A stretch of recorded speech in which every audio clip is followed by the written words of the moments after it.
નમસ્કાર દર્શક મિત્રો, દૂરદર્શન કેન્દ્ર ખાતેના આજના આ કાર્યક્રમમાં હું ગોરલ આપ સર્વેનું હાર્દિક સ્વાગત કરું છું. દર્શક મિત્રો, આપણા દેશે હર હંમેશ વિશ્વને અનમોલ ધરોહરો આપી છે અને અનમોલ ધરોહરોની વાત કરીએ તો એ ધરોહરોએ હંમેશા વિકાસ અને અગ્રીમ સ્થાન અપાવ્યું છે અને એ વિકાસને લઈને એવી કેટલીય અનમોલ ધરોહરોની વાત કરીએ તો એમાં સૌપ્રથમ વાત કરીએ યોગની.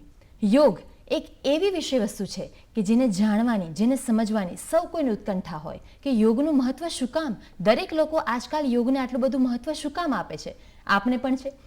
તો ચાલો આજે આપણે એના વિષય પર જ વાત કરવાના છીએ અને આ વિષય પર વધારે માહિતી મેળવવા માટે આજે સ્ટુડિયોમાં આમંત્રિત કર્યા છે જસ્મીન પંચાસરા સરને કે જેઓ હાલ યોગ નિષ્ણાંત તરીકે કાર્યરત છે.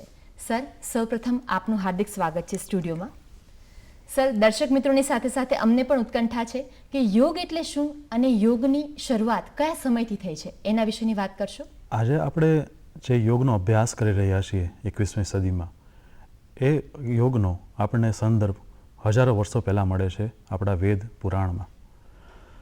એક આપણે ગ્રંથ છે મેઇન સૌથી હિન્દુ સંસ્કૃતિનો, એ છે ભગવદ્ ગીતા.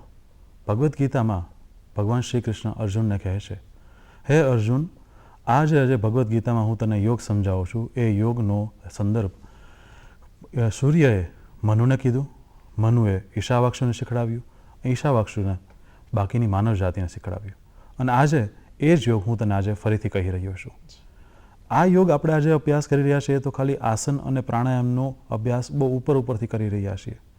જ્યારે પૂર્ણ રીતે જોવા જઈએ તો યોગ ખાલી આસન પ્રાણાયામ નહીં, સમાધિ સુધી પહોંચાડવાનું કામ કરે છે. એટલે જે યોગને પૂર્ણતાને આપણે રસ્તે જોવા જઈએ તો યોગ આપણને આપણું જીવન નાનપણથી લઈ અને વૃદ્ધાવસ્થા સુધીનું આખું જીવન આપણને ઘડવામાં મદદ કરે છે. એટલે આ રીતે આમ જોવા જઈએ તો યોગ આપણું જીવન એ જ બની જાય છે. સર, હવે એ સમજાવશો કે યોગનું આપણા જીવનમાં મહત્વ શું છે? આજે આધ્યાત્મિક અને આ અનુભૂતિ વિશે જ્યારે વાત કરવામાં આવે તો યોગના ઘણા બધા ગુરુઝની આપણે વાત કરતા હોઈએ છીએ. આ બધી શરૂઆત આપણા ગ્રંથોથી જ થઈ છે. ભગવદ્ ગીતા, વેદ, પુરાણ, હઠ્ઠપદીપિકા, પાતંજલ યોગ સૂત્ર, કિરણ સંહિતા, આ બધા જમાં આપણને જે યોગના સાચા જે જ્ઞાન છે એનો આપણને સંદર્ભ મળે છે. જો આપણે યોગને પ્રોપર રીતે સાચી રીતે શીખવાનો અને અનુભવ કરવાનો પ્રયાસ કરીએ અને ધીરે ધીરે એ અભ્યાસને આપણે દૈનિક જીવનમાં લાવવાનો પ્રયાસ કરીએ તો આપણે ધીરે ધીરે સમજતા જશું કે આપણું જીવન કેટલું સરળ થતું જાય છે. સુશ્રુત સંહિતામાં કહે છે કે પ્રસેન્દ્રિયા મનઃ અભિધેયત, એટલે કે આપણા શારીરિક માનસિક રીતે બંને રીતે જ્યારે સ્વસ્થતા આવતી જશે ત્યારે આપણે પૂર્ણ રીતે સુખી થશું. હવે આ સુખી થવાની જ્યારે ચાવી આવે છે તો ત્યારે આપણે શરૂઆત તો શારીરિક રીતે કરવી પડશે અને પછી ધીરે ધીરે આપણે માનસિક રૂપ પર જવું પડશે. આપણા આસન અને પ્રાણાયામ એ બંને શારીરિક અને માનસિક રૂપ પર ખૂબ સારી રીતે કામ કરે છે. આસન છે એ આપણને શરૂઆતમાં તો શરીરને ધીરે ધીરે અનુભવ કરવામાં મદદ કરે છે. આપણે એટલા બધા નિષ્ઠુર હોઈએ છીએ કે એટલા બધા આપણે જડ હોઈએ છીએ કે આપણને આપણું શરીર કેવું હોય છે એ પણ અનુભવ નથી હોતો. કેવી રીતે બેસવું, કેવી રીતે ચાલવું, કેવી રીતે આપણે એક્ટિવિટી કરવી, એમાં પણ આપણું શરીર પર કંટ્રોલ હોતો નથી. અને સમય સાથે સાથે એટલે કે જેમ જેમ જીવન પસાર થતું જાય, જેમ જેમ ઉંમર થતી જાય તેમ તેમ શરીર પરનો કંટ્રોલ છે, શરીર પર જે આપણું મેઇન હેડ હોય છે એ પણ ધીરે ધીરે ઓછું થતું જાય છે. પણ જો આપણે યોગનો અભ્યાસ યા તો કોઈ રીતે સ્પોર્ટ્સ એક્ટિવિટી ચાલુ રાખી હોય તો આપણા માટે ખૂબ સરળ રહે કે આપણે શરીરને જાળવી શકીએ. જો શરીર જળવાશે તો પછી મન પર કામ કરી શકશું અને ધીરે ધીરે એકવાર મન પર કંટ્રોલ રહેશે એટલે કે મન છે એ આપણા કંટ્રોલમાં રહેશે, કાબૂમાં રહેશે તો ધીરે ધીરે આપણે સુખી જીવન જીવવાનો અભ્યાસ કરી શકશું. બિલકુલ સર. જી મેમ. સર, યોગ કયા કયા છે અને કોણ કોણ કરી શકે તો એના પ્રાથમિક આસનો વિશે થોડીક માહિતી આપશો અને ખાસ કરીને યોગ કરવાથી આપણને કયા કયા ફાયદાઓ કે લાભ મળતા હોય છે એના વિશે ખાસ માહિતગાર થવું છે. જી મેમ. આજે જે આપણે યોગનો અભ્યાસ કરીએ છીએ એ તો ખૂબ ઓછા આસન કરીએ છીએ. ઓમ જોવા જઈએ તો આપણને જે વર્ષો પહેલાં ભગવદ્ ગીતા અને પાતંજલ યોગ સૂત્રમાં રેફરન્સ મળે છે એમાં યોગ આસન વિશે અને પ્રાણાયામ વિશે ખૂબ ઓછું આપણને મળે છે સંદર્ભ. બટ ધીરે ધીરે સમયની સાથે સાથે એ આસનનો સંદર્ભ અને પ્રાણાયામનો સંદર્ભ વધતો ગયો છે. કિરણ સંહિતામાં આપણને 32 આસનનો સંદર્ભ મળે છે, 8 પ્રાણાયામ વિશે સમજાવે છે. હઠ્ઠપદીપિકામાં 15 આસન સમજાવે છે, 8 પ્રાણાયામ વિશે સમજાવે છે.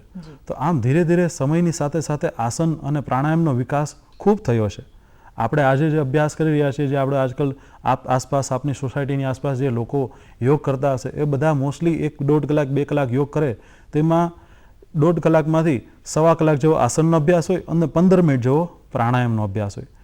તો આમ જોવા જઈએ તો અત્યારે જે યોગ જે પરંપરા છે બધા જ કરી શકે છે, એમાં કોઈ ઇસ્યુ નથી, બધા જ લોકો માટે સારો છે, બધા જ કરી શકે. કોઈ ભલે નાના ઉંમરના બાળકો હોય તો 12 વર્ષથી લોકો મોટા જેટલા બાળકો છે એ બધા જ બાળકો યોગનો અભ્યાસ શીખી શકે અને યોગમાં કારકિર્દી બનાવી શકે છે. અને ધીરે ધીરે ઉંમરની સાથે સાથે યોગનો પ્રભાવ ખૂબ જરૂરી બને છે, કારણ કે જેમ જેમ અત્યારે આજકાલ આપણે આધુનિક જીવન જીવી રહ્યા છીએ, જેમાં આપણું જીવન છે એ ખૂબ સરળ થઈ ગયું છે, ખૂબ આધુનિક સજો સામાન આપણી જીવનમાં આવી ગયો છે. આપણે એસીમાં બેસીએ છીએ, સારી કારમાં જઈએ છીએ, સારા પલંગ પર સૂઈએ છીએ, એનાથી આપણું શરીર છે એ વધારે ને વધારે ઇઝી થતું જાય છે, કઠિન વસ્તુઓ ઓછી થતી જાય છે. આવા સમયે જો આપણે શરીરને 1 કલાક યોગનો અભ્યાસ એટલે કે આસનનો અભ્યાસ કરાવીએ, થોડી વાર શરીરને મોડોડીએ, બંને તરફ ડાબી બાજુ જમણી બાજુ થોડું ઊંચું નીચું કરીએ, તો આનાથી શરીર થોડુંક ચપળ થતું જશે, થોડુંક શરીરની મજબૂતાઈ બની રહેશે, અને મજબૂતાઈ બની રહેશે એ જ મજબૂતાઈ આપણને આવનારા સમયમાં મદદ કરવાની છે. એટલે જેમ જેમ સમય થતો જાય, એટલે કે જેમ જેમ ઉંમર થતી જાય, એમ એમ બધાને યોગનો અભ્યાસ કરવો એકચ્યુઅલી ખૂબ સારો થતો જાય છે. સ્ત્રીઓ હોય કે પુરુષો હોય, યોગનો લાભ બધાને પૂરતો મળે છે. એવું નથી હોતું કે સ્ત્રીઓને વધારે મળે છે કે પુરુષોને વધારે મળે, બધાને પૂરતો મળે છે, બધાને સાચો મળે છે. જરૂર હોય છે એ છે તમારે પૂર્ણતા લઈ આવવાની યોગમાં, કે તમે કેટલી સાચી રીતે યોગ કરો છો, કેટલો તમે સાચો સમય આપો છો. ઘણા લોકો યોગ કરતા હોય છે કે એમ કહે છે કે 2 દિવસ કર્યું, 5 દિવસ કર્યું. અત્યારે આપણે યોગ દિવસની વાત કરીએ છીએ તો યોગ દિવસના આવશે એટલે એક દિવસમાં 1 વખત પ્રેક્ટિસ કરી લેશે, પછી આખું વર્ષ નહીં કરે તો એમ લાભ નહીં મળે. આપણે આખા વર્ષ દરમિયાન હરરોજ અઠવાડિયાના 7 દિવસમાંથી એટલીસ્ટ ટ્રાય કરીએ કે 4 થી 5 દિવસ આપણે અભ્યાસ કરી શકીએ. 1-2 દિવસ સ્કીપ થઈ જાય તો કાંઈ વાંધો નહીં, પણ 5 દિવસ પણ જો આસન પ્રાણાયામનો અભ્યાસ રેગ્યુલરલી થઈ શકે તો આપણે ખૂબ સ્વસ્થ જીવન જીવી શકાય. આ આપણા માટે ખૂબ જરૂરી છે. અને સમય, આસનનો સાચો સમય તો સવારનો છે, પણ જો ના થઈ શકતું હોય તો સાંજના સમયે પ્રેક્ટિસ કરી શકાય છે. એટલે સવારના સમયે પ્રેક્ટિસ કરવું ખૂબ સારું. સવારના ઉઠી 4 કે 5 વાગે આપણે અભ્યાસ શરૂ કરી દઈએ અને 1 કે 1.5 કલાક આપણે અભ્યાસ કરીએ અને ધીરે ધીરે આપણે સમય સાથે સાથે એને વધારતા જઈએ અને 2-2.5 કલાક સુધી આપણે એક્સપાન્ડ કરી શકીએ જો યોગમાં આપણે વધારે રસ હોય તો. એટલે કે 1-1 કલાક આસન, 15 થી 20 મિનિટ શરૂઆતનો પ્રાણાયામ, પછી ધીરે ધીરે એકવાર તમને આવડી જાય પ્રાણાયામનો અભ્યાસ કેવી રીતે કરવો, જેમાં બંધ કેવી રીતે લગાડવા, અને બંધનો અભ્યાસ સાથે પછી કુંભકની પ્રેક્ટિસ વધતી જાય એટલે ધીરે ધીરે તમે પ્રાણાયામનો અભ્યાસ પણ 1-1.5 કલાક સુધી પહોંચાડી શકો.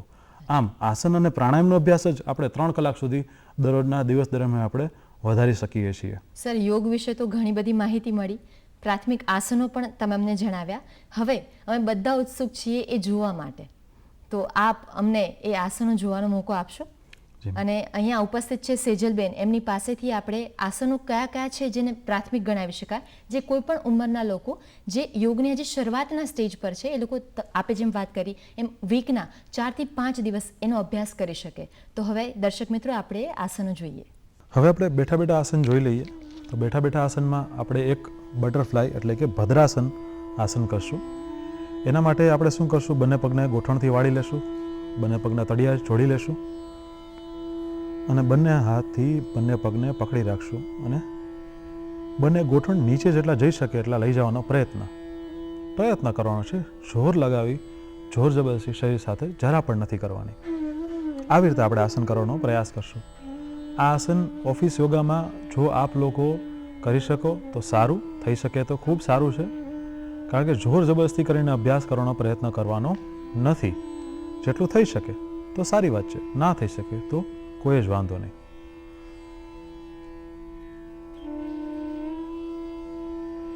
પાછા આવવા માટે ધીરેથી બંને હાથ પગને ઢીલા છોડશું, બંને પગને રિલીઝ કરી દેશું અને આરામ કરશું. આરામ કરવા માટે બંને પગને ખોલી દેશું, બંને હાથ પાછળની તરફ ખુલ્લા, માથું પાછળની તરફ ઢાળી દેશું. આ થયું બેઠા બેઠા આપણું બટરફ્લાય એટલે કે ભદ્રાસનનો અભ્યાસ.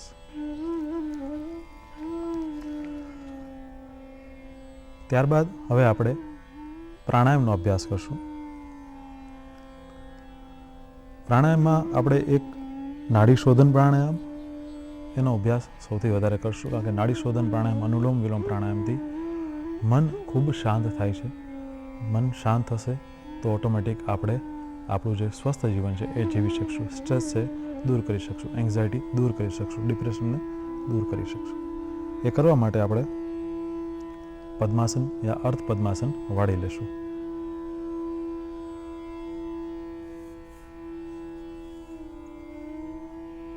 એકવાર અર્ધ પદ્માસન લાગી જાય અને જો ના લાગે તો આપ કોઈ પણ સુખાસનમાં પણ બેસી શકાય. એવું જરૂર નથી કે પદ્માસન જ લગાવવું. ત્યારબાદ આપણે અનુલોમ વિલોમ પ્રાણાયામનો અભ્યાસ કરશું. જમણા હાથની પેલી બે આંગળી વાળી લેશું આપણે. ત્યારબાદ હાથને નાક પર રાખશું અને જમણી તરફથી નાક બંધ કરી ડાબી તરફથી શ્વાસ લઈ ડાબી તરફ બંધ કરી જમણી તરફથી શ્વાસ બહાર કાઢશું. જેટલો શ્વાસ લઈ શકાય એટલો. ફરીથી જમણી શ્વાસ બહાર કાઢી અને જમણી તરફથી જ શ્વાસ લેવાનો પ્રયાસ કરશું. જેટલો શ્વાસ લઈ શકાય એટલો અને ધીરેથી ડાબી તરફથી છોડવાનો પ્રયાસ. આ થયું આપણું એક રાઉન્ડ અનુલોમ વિલોમ પ્રાણાયામ અથવા તો નાડી શોધન પ્રાણાયામનો. આ આપણે ઓફિસ યોગામાં ઓછામાં ઓછું 5 થી 7 મિનિટનો આનો અભ્યાસ કરવાનો છે. ડાબી તરફથી લઈ જમણી તરફથી છોડવું, જમણી તરફથી લઈ ડાબી તરફથી છોડવું. જેટલું શાંતિથી લઈ શકાય અને જેટલો શાંતિથી શ્વાસ છોડી શકાય એ છોડવાનો પ્રયત્ન. જોર ક્યાંય નથી લગાવવાનો. શ્વાસ છોડતી વખતે અવાજ બિલકુલ ના આવે અને જેટલો આપણા શાંતિથી શ્વાસ છોડી શકાય એટલો છોડવાનો પ્રયત્ન કરવાનો છે. સ્વાત્મારામ કહે છે કે શરૂઆતના 6 મહિના સુધી, અટપદીપિકામાં આપણને સંદર્ભ મળે છે કે 6 મહિના સુધી શરૂઆતના શ્વાસ રોકવાનો પ્રયત્ન બિલકુલ ના કરવો. ત્યારબાદ જો 6 મહિના પછી રેગ્યુલર પ્રેક્ટિસ થઈ હોય અને જો શરીર સાથ આપે તો આપ લોકો શ્વાસ રોકવાની ધીરે ધીરે પ્રેક્ટિસ શરૂ કરી શકો. એટલે કે અંતરકુંભક પહેલાં અને બાદમાં બાહ્ય કુંભક. પણ એ એક્સપર્ટ વ્યૂ થઈ જશે. એટલે હું આશા રાખીશ કે આપ ખાલી શ્વાસ લેવાની અને છોડવાની પ્રયત્ન દરરોજ ખાલી 10 મિનિટ કરો. એટલે અનુલોમ વિલોમ પ્રાણાયામ સાદું કુંભક વગર શ્વાસ રોક્યા વગર 10 મિનિટ કરો તો પણ પૂરતો લાભ મળશે. ત્યારબાદ બાદના સમયમાં આપ ધીરે ધીરે એમાં વધારે ડીપમાં જઈ શકાય.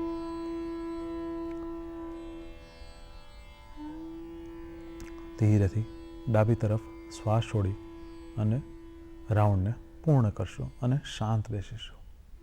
સેજલબેન દ્વારા ખૂબ જ સારી રીતે અને રસપ્રદ રીતે અને એકદમ સમજણપૂર્વક આસનનો પ્રયોગ કરવામાં આવ્યો, એનો અભ્યાસ અમારા સુધી પહોંચાડવામાં આવ્યો.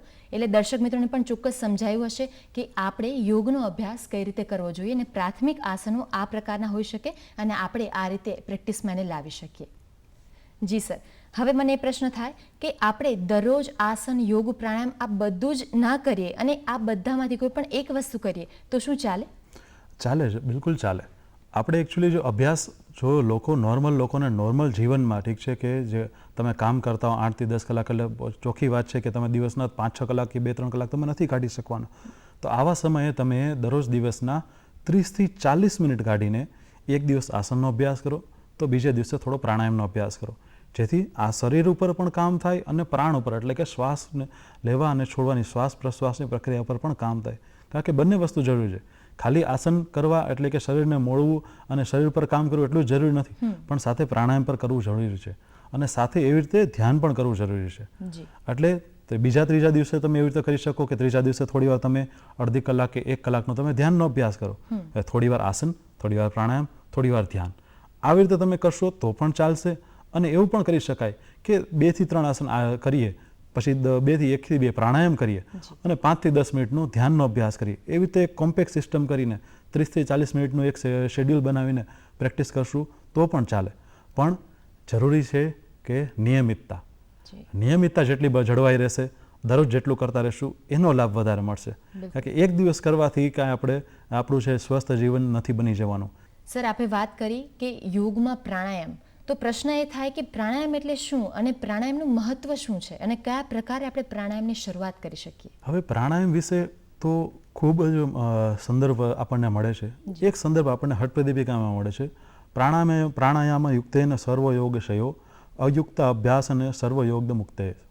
એટલે કે જો સાચી રીતે પ્રાણાયામ કરવામાં આવે તો શરીરમાં કોઈ પણ રોગ હોય એ દૂર થઈ શકે છે. ખાલી પ્રાણાયામ જ કરવામાં આવે તો પણ બધા રોગ દૂર થઈ શકે છે. અને જો પ્રાણાયામમાં કોઈ મિસ્ટેક થાય, કોઈ ભૂલ થાય તો બધા રોગ શરીરમાં આવી પણ શકે છે. એટલે પ્રાણાયામ આપણે સાચી રીતે કરવા ખૂબ જરૂરી છે. કારણ કે જ્યારે આપણે ખાલી આસન કરતા હોય ત્યારે તો શું છે કે આપણે શરીરને વાળવાની, શરીરને આપણે મોડવાની પ્રક્રિયા કરી રહ્યા છીએ. પણ જ્યારે આપણે પ્રાણ પર કામ કરી રહ્યા છીએ, એટલે કે આપણે જીવન જે છે, એનો જે જીવ છે એના પર કામ કરી રહ્યા છીએ. એટલે ખૂબ જરૂરી છે કે આપણે ખૂબ સાવચેતી રાખી અને સાચી રીતે અભ્યાસ કરીએ પ્રાણાયામનો. બિલકુલ. પ્રાણનો અભ્યાસ ખૂબ શાંતિથી અને ખૂબ ધીરે ધીરે અભ્યાસ કરવો જોઈએ. હઠપ્રદીપિકામાં આપણને કહે છે પ્રાણાયામમાં પ્રાણ છે એ સિંહ અને વાઘ જેવો છે. એને કંટ્રોલ કરવું હોય તો ખૂબ સમય દેવો પડે અને ખૂબ ટાઈમ લઈ અને ધીરે ધીરે એને કંટ્રોલમાં લેવાનો છે. 1-2 દિવસમાં સીધું કરવાનું ચાલુ નથી કરી દેવાનું. એટલે જે લોકો પ્રાણાયામનો અભ્યાસ શીખવા માંગે છે એ લોકોને ખૂબ ધ્યાન રાખવાનું છે કે શરૂઆત તો ખાલી 6 મહિના 8 મહિના સુધી પ્રાણાયામ ખાલી અનુલોમ વિલોમ પ્રાણાયામ એ પણ કુંભક વગર અભ્યાસ કરવાનો છે. એકવાર એ અભ્યાસ થાય એમાં તમે સિદ્ધ થઈ જાઓ પછી ધીરે ધીરે તમારે બાકીના જે પ્રાણાયામ આપણને મળે છે રેફરન્સમાં એ પ્રાણાયામનો આપણે ધીરે ધીરે અભ્યાસ કરવાનું શરૂ કરો. ત્યારબાદ એની સિદ્ધિ આપણને પ્રાપ્ત થાય ત્યારબાદ આપણે ધારણા ધ્યાન સમાધિ સુધી પહોંચવાનું છે. એટલે પ્રાણાયામ ખૂબ જરૂરી છે પણ શરૂઆત આપણે પૂરેપૂરી પ્રાણાયામને અનુલોમ વિલોમ પ્રાણાયામ યા તો નાડી શોધન પ્રાણાયામથી આપણે દઈ અને પછી કરવાની છે. ઓકે, એ સ્ટાર્ટિંગ પોઈન્ટ છે. પછી એક પછી એક આપણે આગળ સ્ટેજ પર વધતા જઈએ એ રીતે. Okay sir. સર, આપણે વાત કરી એવી રીતે યોગ, આસન, ધ્યાન, પ્રાણાયામ આ દરેક વસ્તુનું એટલું જ મહત્ત્વ છે અને આપણે આ કરતા સમયે શું ધ્યાનમાં રાખવું જોઈએ કે કદાચ એ વસ્તુ આપણા શરીર માટે હાનિકારક પણ હોઈ શકે, એવું પણ ક્યારેક નીવડી શકે. તો એ બાબત વિશે ખાસ અમને માહિતગાર કરશો કે આપણે શું ધ્યાનમાં રાખવું જોઈએ? આસન કરતી વખતે અને પ્રાણાયામ કરતી વખતે ખૂબ જરૂરી છે ઘણી બધી વસ્તુઓ એવી કે જે આપણે યોગમાં ધ્યાન રાખીએ. યોગ કરતી વખતે આપણે તોડફોડ નથી કરવાની. એટલે કે શરીરને જોર જબરદસ્તી કરીને આપણે શરીરને વાળવાનું નથી. જેટલું શરીર તમારું સાથ આપે એટલું કરો. જેટલું ના થાય તો ધીરે ધીરે પ્રેક્ટિસ કરશું. 1 દિવસ 2 દિવસ 5 દિવસ 6 મહિના 1 વર્ષ તો ધીરે ધીરે ઓટોમેટિક શરીર જ તમને સાથ આપતું થશે. તો સૌથી પહેલો નિયમ છે કે શરીરને ઉપર જોર જબરદસ્તી નથી કરવાની. આનો રેફરન્સ આપણને પાતંજલિ યોગ સૂત્રમાં મળે છે. પાતંજલિ યોગ સૂત્રમાં પતંજલિ મુનિ આપણને કહે છે કે આસન જે છે એ ધીરે ધીરે શાંતિથી, સ્ટેડીલી અને કમ્ફર્ટેબલનેસથી કરવાનો છે આપણે. એટલે જેટલા શાંતિથી આસન કરશું એટલો જ લાભ આપણને વધારે મળશે. બીજું, આસન કરતી વખતે ખૂબ ધ્યાન રાખવું કે ઓછામાં ઓછા 4 થી 5 કલાક થઈ જાય પછી આસન, જમ્યાના 4 થી 5 કલાક પછી આસન કરવા. તરત આસન નથી કરવાના. ઓછામાં ઓછા 4-5 કલાકનો સમય દેવાનો છે. એટલે કે જમવાનું પચી ગયું હોય પછી આસન કરી શકાય. એટલા માટે જ આપણે સવારનો સમય છે એને વધારે સારો ગણીએ છીએ. કારણ કે સવારે સમય શું કામ એને કે રાત્રે તમે જમ્યા હો 7-8 વાગ્યે તો તમે સવારે 5 વાગે જ્યારે પ્રેક્ટિસ કરો તો ત્યારે પાચન ક્રિયા પૂરી થઈ ગઈ હોય તો તમે સારી રીતે આસન કરી શકો.